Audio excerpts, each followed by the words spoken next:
Okay, good day, ladies and gentlemen. Thank you. Ne? Today, I would like us to break down some of the incidences that happened in during Bafana versus Cameroon game. Ne?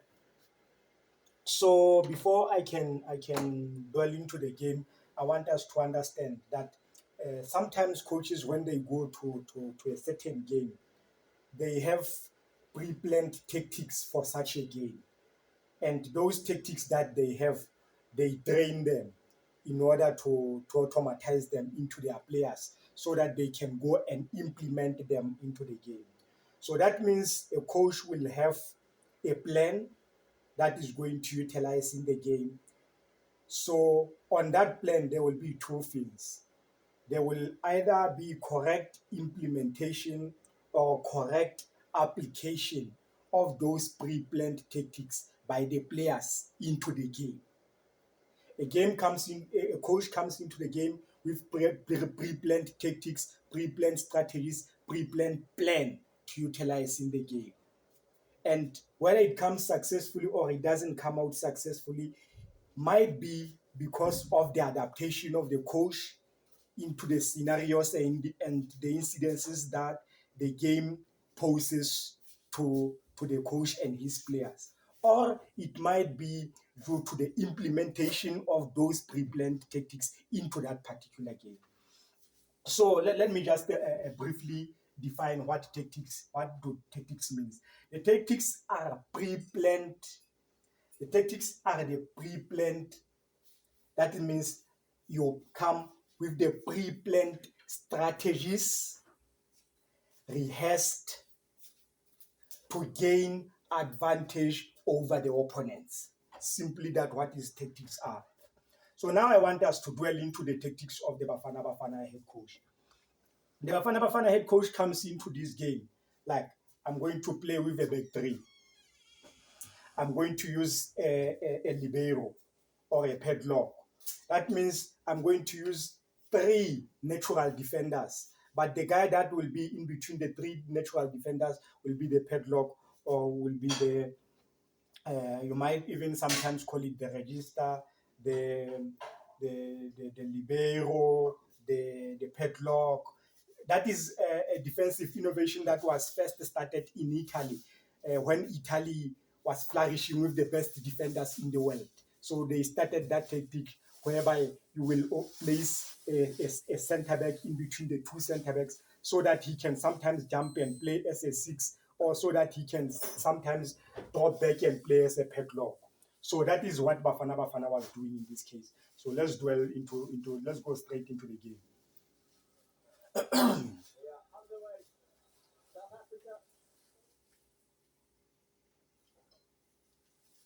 This is what I mean. This guy is the padlock. You see now he's not in the same line with the other two defenders.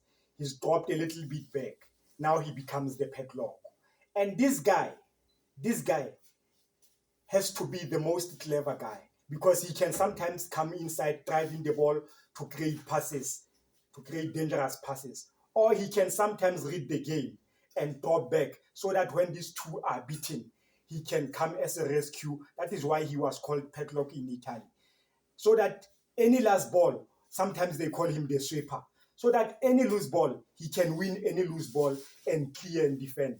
Or he can start with the ball here and dribble, and be creative. So this guy has to be the most clever guy. Okay, now Bafana used CBC here. This was TLB and this was Ngezana. And they used flyers, two flyers. This is the fullback. This is another fullback here. So now, these guys, sometimes you can use them as the natural wingers. These guys, sometimes you can use them as the natural fullbacks. It depends on what you want to do. But Bafana used them as the natural fullbacks. Let's play and see what happened.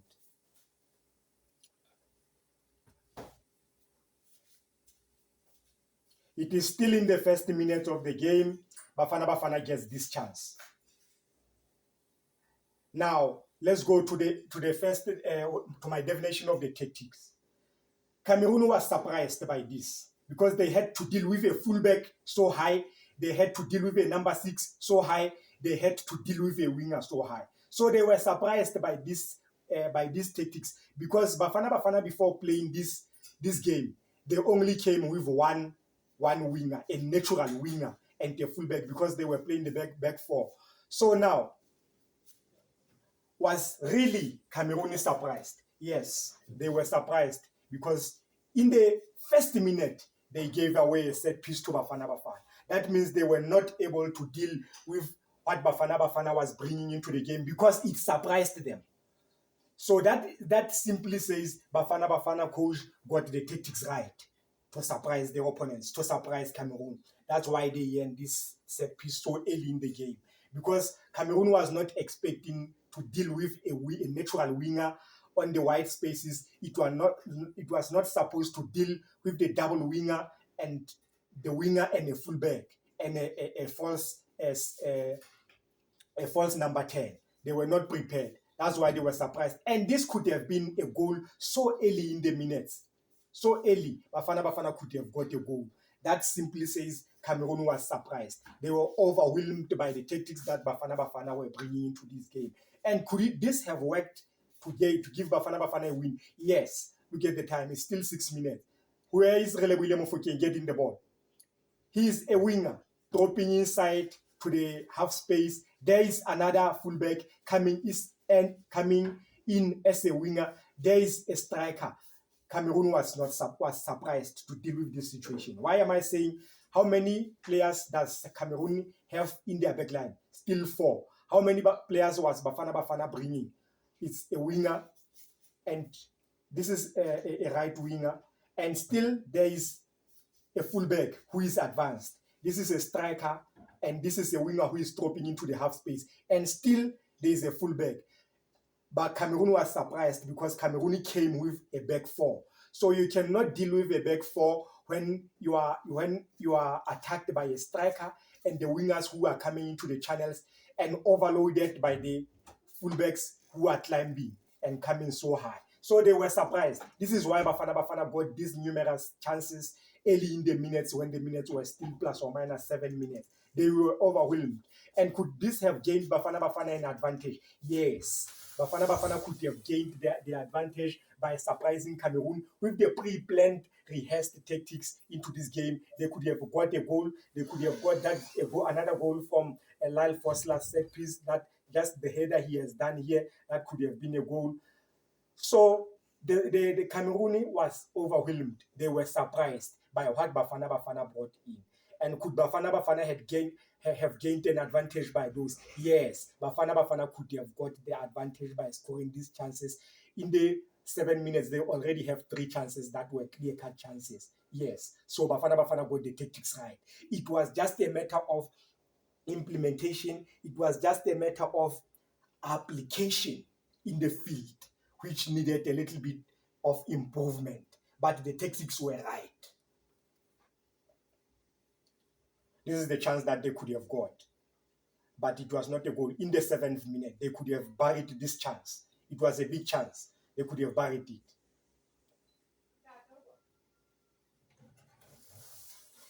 They could have buried this chance. It was a big chance. This is another chance again. 13th minute, they get another chance, and it is a goal. However, it was ruled off by as an offside. But was the Bafana tactics working in the first? Were Bafana tactics working? Yes, they were working. Did they overwhelm or surprise Cameroon? Yes, they did. Cameroon was surprised by what Bafana was bringing into the game. The entire first 15 minutes, Cameroon was overwhelmed, and Bafana could have gained an advantage. This is the chance, the big chance that they got. Could have still been a goal. So yes, Bafana tactics were working. And the application, because as a striker, you need not to be in an offside position, so that when your players want you, they could get you not in an offside position, so that your team could benefit. Now, when you are caught off as an offside, it benefits the opponent. So your positioning there doesn't advantage your team. It advantages the opponents. That is the application. The application is what I believe needed an improvement. And what does that say? Maybe it says the players were not automatized correctly. Maybe the players, the pre-planning of the tactics that need to be rehearsed, maybe the rehearsal was not enough. That can be the argument. Maybe the rehearsal was not enough. That's why the application needed improvement. And then in the 30th minute, I believe Cameroon came to their senses and said, okay, these guys are bringing something different to what we anticipated, to what we thought they will bring. And they changed their tactics somehow. And now Cameroon will score a goal. Is this goal because of the formation that Bafana used? No, it's not because of the formation. It's a set piece. It's a set piece that Bafana needed to have defended well. It's not because of the formation. It's because of the application in the defensive set piece. And let me dwell to it a little bit more. In any defensive set piece, there are spaces, there are zones, there are areas that you need to know. Even researchers, they always dwell on those. I know Bafana analyst, he was an analyst of Sokune. He was an analyst of Sokune before coming here. What's his name? Tinash. Yeah, the analyst of Bafana is Tinash. Tinash, we were in the same school with this guy. We went to the same school in India. The school was called Developing a Professional, DAP, Coach Education in India. Yes, he went to that school a year before me. After he went to that school a year before me, in the second year, I came into the school. So we attended the same school. And in that school, I know that he did set piece analysis. He knows. Even the Bafana assistant coach, Mkelele, Nganes, I know Nganes, we are doing KFA together. We are doing KFA lessons together with him. He's even my group member. We are in the same group with him. I know he knows this. I know they might have drilled this in the set piece. I know. Tinashi from DAP, I know in that school we dealt with this. He knows it.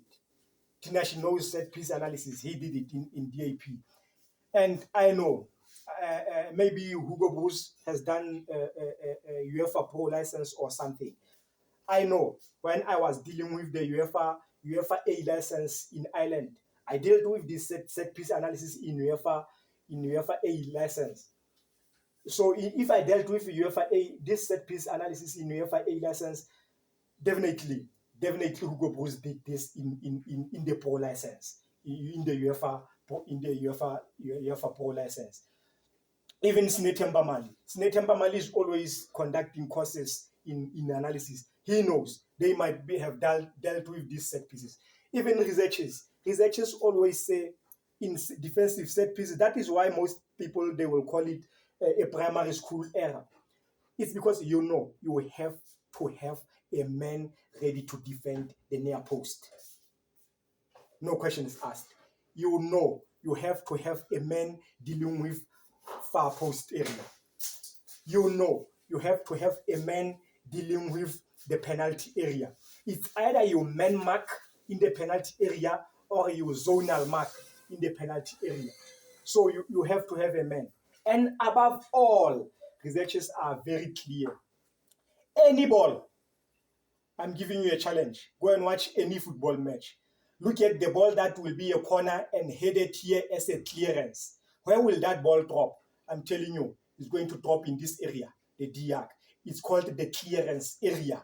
Every ball that's headed here in the penalty area, in the 18 yards area, I'm telling you, it always drops here. So now, that simply says, in every corner you are going to have to deal with the first ball.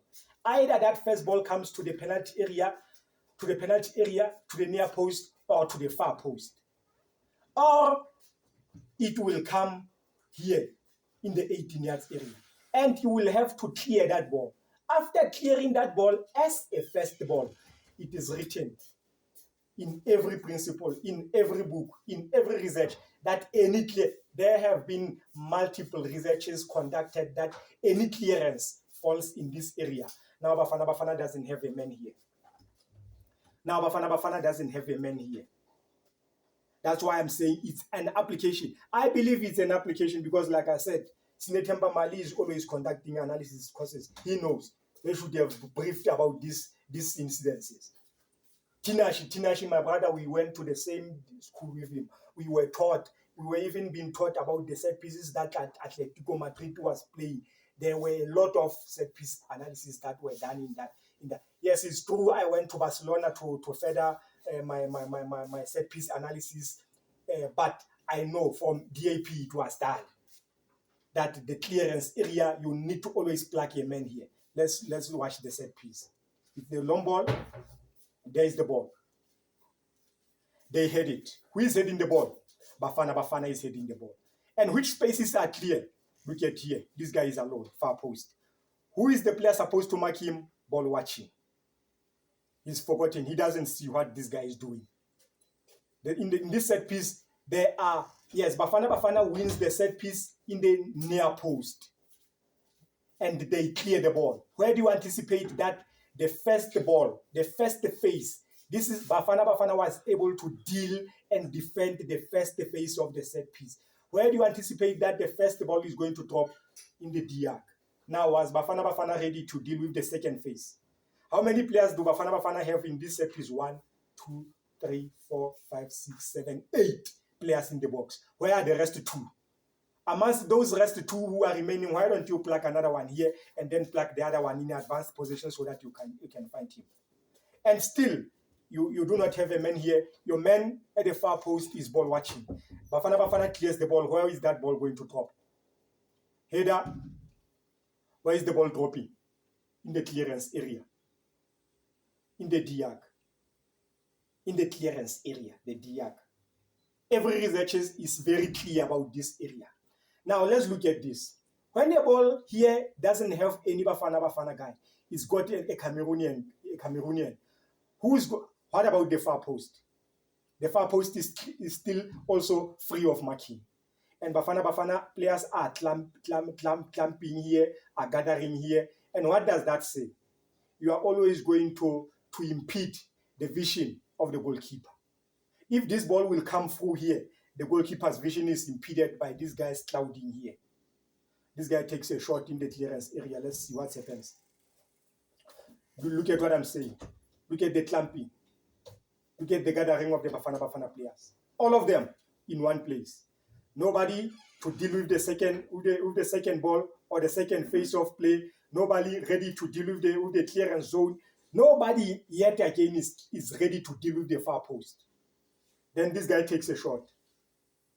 This is what is bound to happen when you are so many. You will end up watching each other and don't know whether the other one is going to clear or what's going to happen.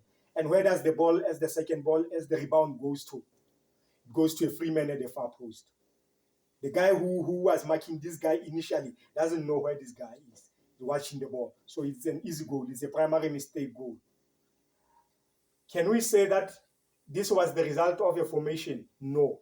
It was not the result of a formation. Can we say that this was not briefed in the tactical meeting before the game? It was. Can we say this was not pre-planned? This is a high competition, my brother. This was definitely dealt with. That is why I'm saying it was just, you can have a plan, and what will matter will be implementation, will be an implementation into the field, will be an application in the field. Can anybody, goalkeeper, save this ball? It's a given. Easy ball. Easy goal. It's an easy goal. Bafana gave away an easy goal here. I'm telling you, we can go and read any article on set pieces. It will tell you about these set pieces. The dangerous. Yeah, this is what I'm saying. I'm talking about. Near post, first phase of play, who wins the ball? Bafana. Second phase of play, the clearance area. Who wins the second ball? Who wins the second ball? Cameroonian guy. Far post. Who is ready to deal with the far post? Still Cameroonian. This is what I'm telling you about. The clamping in front of the goal. Do you think the goalkeeper saw this or was in a position to be able to see this? No. His vision was impeded. His vision was definitely impeded. And then it rebounds. Now it's a second ball at the far post. It's an easy goal. A giveaway. And it was never the result of the formation. It was the result of application into the field.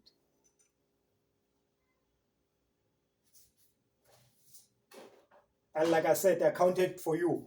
Tinash. I know Tinash knows about these set pieces. I know Sinetemba Mali, because Tinash, I know we are from the same school. I know he knows about this set piece. We are from the same school with Tinash, India, DAP, developing a football professional. Sinetemba Mali, I have never been in the same school with him, but according to his level, he knows about this set piece. Nanes, Helman Kelel, we are in the same KFA license and in the same group. In the same group, I know we discuss a lot with him. He knows about this set piece. Hugo Bruce, he's got maybe UEFA Pro license. I have a UEFA A license. I dealt with the set pieces in the UEFA A. The UEFA A, before you can go to UEFA Pro, you have to do a UEFA A. Then after the UEFA A, you will go and do the UEFA Pro. So if I dealt with this in the UEFA A, it means he dealt with it in the UEFA Pro. So was this not briefed in the tactical meeting before the game? Was this not dealt with in the analysis session? It was definitely dealt with. So it is the application. It is the application in the field of play. Let's continue.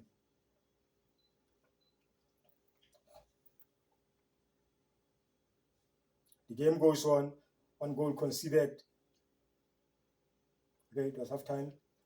No problem. Let's go. Second phase, the second half starts. Bafana still comes with the back four, no problem. Still playing, no problem. All right, now this is the second goal. Thank you. This is the second goal. I want us. Sorry about that. I want us to watch the second goal.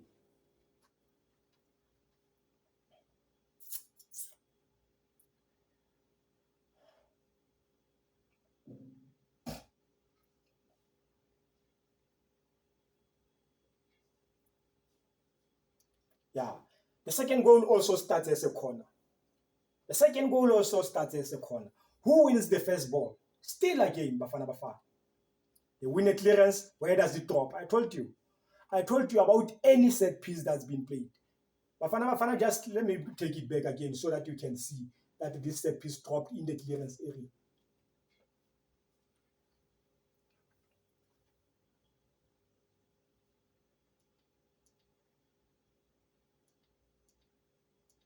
Yeah.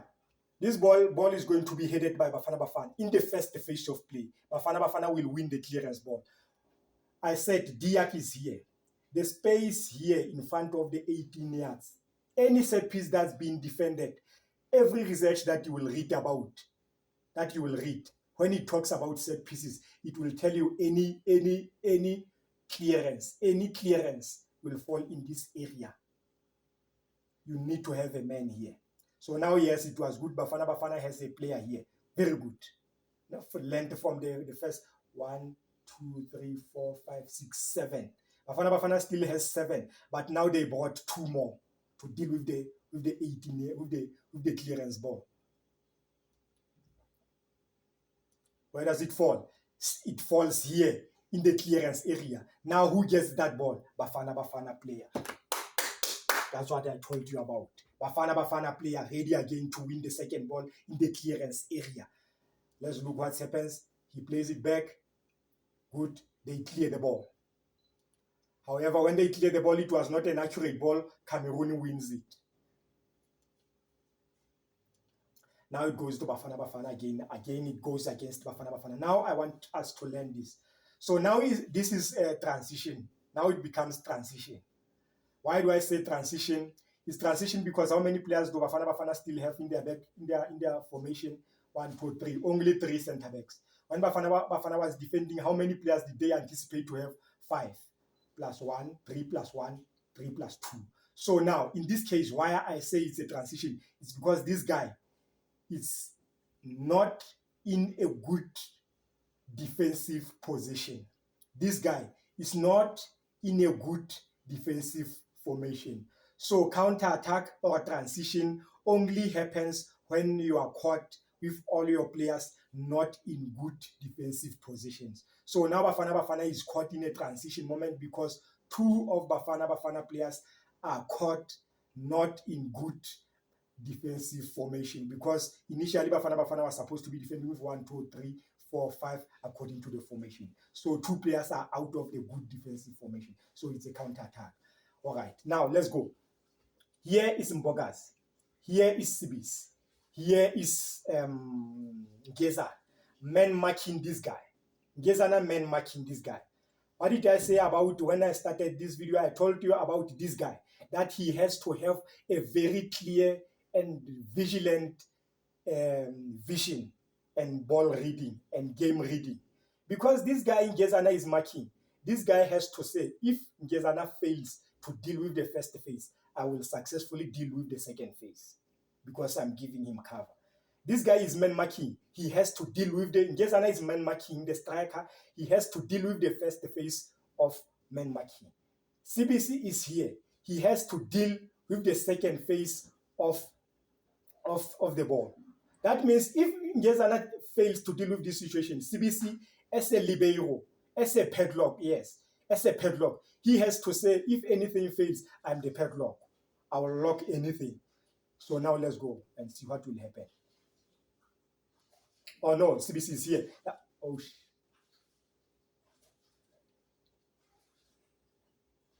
okay. All right, no. This is Mudau. He will go and defend. Now, this is Ngezana man marking this guy. This is Sibis. Sibis will say, because this is TLB. They are 1, 2, 3. You remember they were playing with back 3 plus fullbacks. So now let's say, okay, no, the only guy that was not out of position is this one, because Mudau is here. So the only guy that was out of position is the left back, because Mudau as the right back is ready. And TLB is ready, but not in very good position, because he could have at least been here so that he can see anything happening in front of him. So now, this is the padlock, Sibis. He has to say, if Ngezana fails, I will deal with that situation, because Moda will go and jump to press. Let's see what happens. Yeah, let me stop it here. Now, Ngezana is man marking, and he's on the wrong side of this guy. So CBC has to say, now I'm the last man. I am the padlock. I don't have to drop back. I have to anticipate the cross and go and win the cross. Now, the cross is beating Gezan. This guy has to jump and go and hit the ball. He doesn't have to fall back. He has to say, the ball is flying. Look at the flight of the ball. Look at the flight. The ball is here. He has to go and jump to attack the ball, but he drops back. Now, what did I say about the libero? What did I say about the padlock? I said the padlock is the man in between the 2 center backs who has to drop back and see that anything that will happen, I will padlock it. Or he has to jump so that he can be creative the pass. So now what was the question that the game was bringing to him? The game was saying, can you jump to go and press that ball? He didn't. He dropped back. And this guy wins the free header. And it's an easy goal. CBC needed to jump to press there. He didn't need to drop back. I'll show you an example of what I'm talking about. I'll show you an example of what I'm talking about. They clear the ball. This is CBC. CBC can see that cross is coming. He can see that Ngezana will be beaten by this set piece. This guy has to jump and go and press the ball and go and hit. Here he is. He doesn't have to fall back.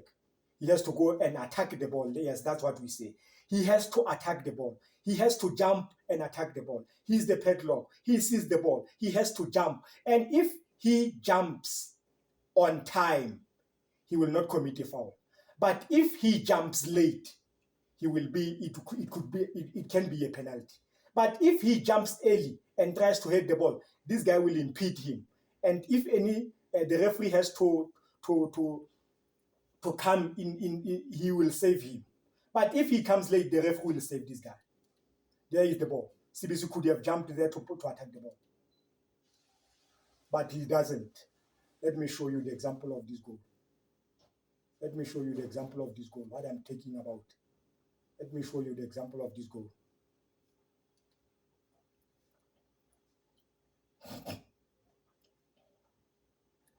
Let me show you the example of what CBC could have done.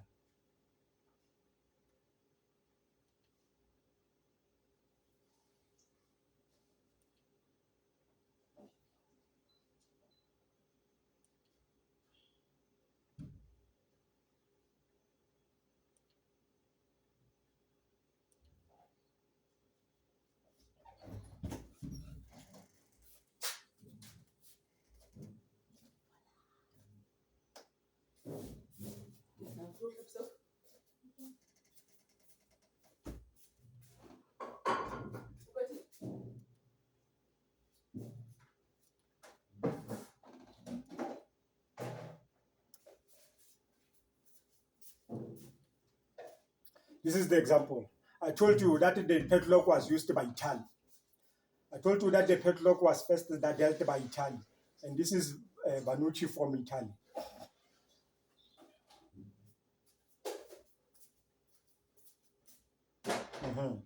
This is Banucci from Italy. I want you to look at what will happen. This is what I say CBC should have done. This should have been, look at what he does. He jumps to attack the ball.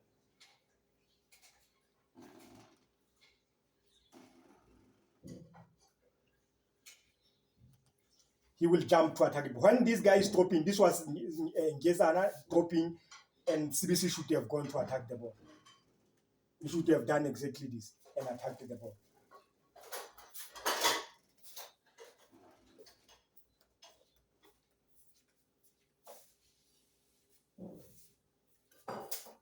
I want you to look at what I'm talking about. Look at this guy. This is what CBC should have done. He should have not fallen back because Ngezana was falling back. So he should have gone for the ball. You see him. This is what I say he should have done because Ngezana was falling back. So he should have jumped to go and press the ball. These are the examples of what I'm saying CBC should have done.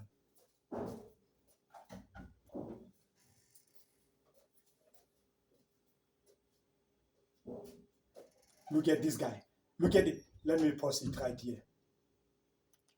What did I say? Look at how many defenders are here. The padlock. Who is the padlock? This guy is the padlock. This is TLB. This is Ngeza. So now, I talked about the padlock defense. I talked about the libero. That he has to fall back so that he can say, I'll come and padlock whatever thing is happening. He should attack the ball, not drop back. He should attack the ball. Look, you see that guy, what he's doing? He's jumping to attack the ball. Look at him. He gets the ball. Let me repeat this incident again. I want you to see him. Look at him very clearly. That is what CBC should have done in that ball.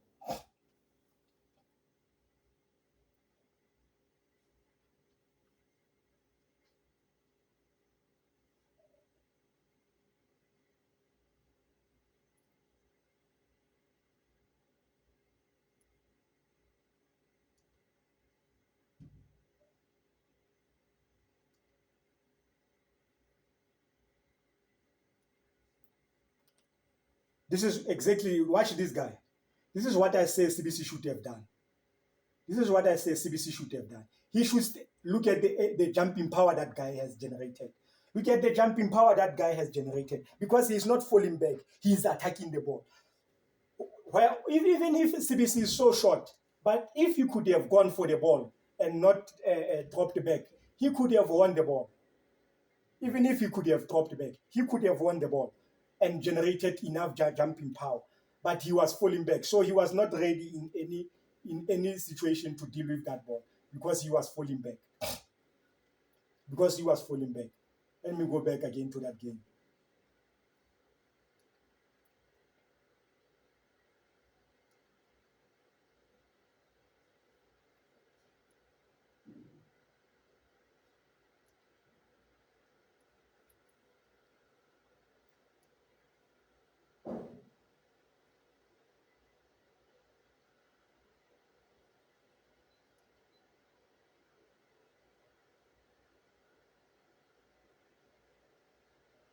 That's the goal.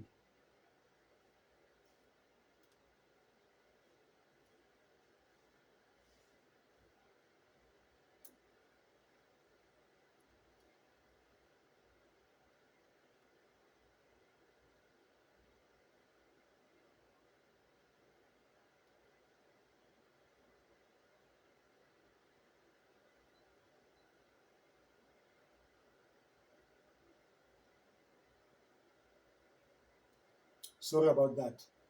I'm very sorry about that. But I had to go to the I really had to go to the example so that you can see what I'm trying to say about the example. I really had to go to that example because if I was only talking about it and I'm not able to show you a clear example, then not many of us could understand what I was talking about. I really had to show that example.